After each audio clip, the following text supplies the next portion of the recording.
नमस्कार. TV24 न्यूजमध्ये आपलं सर्वांचं स्वागत आहे. राज्याचे उपमुख्यमंत्री ना अजितदादा पवार यांचे आज सौ सुलभाताई खोडके यांनी केले अभिनंदन. मुंबई येथे आज सौ सुलभाताई खोडके यांचा राष्ट्रवादीच्या नवनिर्वाचित आमदारांसोबत भेट व संवाद. मुंबई प्रतिनिधी दिनांक 8 डिसेंबर. अमरावती विधानसभा मतदारसंघाच्या नवनिर्वाचित आमदार सौ सुलभाताई संजय खोडके या सुद्धा महाराष्ट्र विधानसभा डिसेंबर 2024 3 दिवसीय विशेष अधिवेशनाचे निमित्ताने मुंबई येथे आहेत.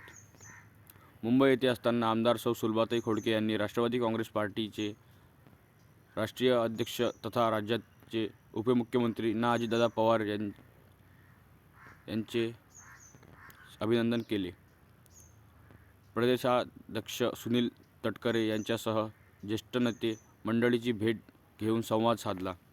महायुती सरकारमध्ये उपमुख्यमंत्रीपदाची शपथ घेऊन सहसावंत्यांना मुख्यमंत्रीपदी विराजित झाल्याबद्दल राष्ट्रवादी काँग्रेस पार्टीचे नेते ना अजितदादा पवार यांचे अमरावतीच्या आमदार सौ सुलभाताई खोडके यांनी अभिनंदन करीत शुभेच्छा व्यक्त केल्या.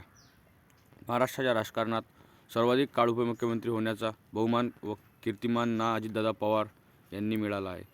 नुकत्याच झालेल्या महाराष्ट्र विधानसभा सार्वत्रिक निवडणूक 2024 मध्ये अजितदादा पवार यांच्या नेतृत्वातील राष्ट्रवादी काँग्रेस पक्षाने 58 जागांवर निवडणूक लढवत 41 जागा जिंकून महायुती सरकारमध्ये सहभाग दर्शविला आहे. 15व्या विधानसभेमध्ये राष्ट्रवादी काँग्रेस पार्टीचे गटनेता म्हणूनही ना अजितदादा पवार यांनी निवड करण्यात आली आहे.